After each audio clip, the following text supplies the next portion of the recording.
સુરતમાં વરસાદના કારણે વૃક્ષ ધરાશાયી થઈ હોવાની ઘટના સામે આવી છે। વહેલી સવારે હોડી બંગલા વિસ્તારમાં કાચા મકાન પર વૃક્ષ તૂટી પડ્યું હતું તો ઘરમાં રહેલા 4 લોકોનો ચમત્કારિક બચાવ થયો છે।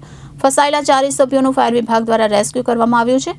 ફાયર વિભાગ દ્વારા તમામને સલામત રીતે બહાર કાઢવામાં આવ્યા છે। સદનસીબે ઘટનામાં જાનહાનિ ટળી હતી। ઉકાઈ ડેમમાં છેલ્લા 3 દિવસથી સતત પાણીની આવક વધી રહી છે અને વહીવટી તંત્ર દ્વારા સમયાંતરે પાણી છોડવા માટેનો નિર્ણય કરવામાં આવી રહ્યો છે। ત્યારે ગઈકાલે પણ ઉકાઈ ડેમમાંથી 2 લાખથી વધુ ક્યુસેક પાણી છોડવાનો નિર્ણય કરવામાં આવ્યો હતો। જો કે ઉપરવાસમાંથી સતત પાણીની આવક વધતા પાણી છોડાતા સુરતમાં તાપી નદી ગાંડીતુર બની હતી અને હાલ ડેમની સપાટી 336.44 ફૂટ પહોંચી છે। ત્યારે તાપી નદીના જળસ્તરમાં વધારો થતા નીચાણવાળા વિસ્તારોમાં પાણી ભરાવાના શરૂ થઈ ગયા હતા તો ઘરોમાં પણ પાણી ઘૂસી જતા લોકોનું રેસ્ક્યુ કરવામાં આવ્યું હતું। ત્યારે સુરતમાં વરસાદના કારણે એક જગ્યા પર વૃક્ષ ધરાશાયી થઈ હોવાની ઘટના પણ સામે આવી હતી।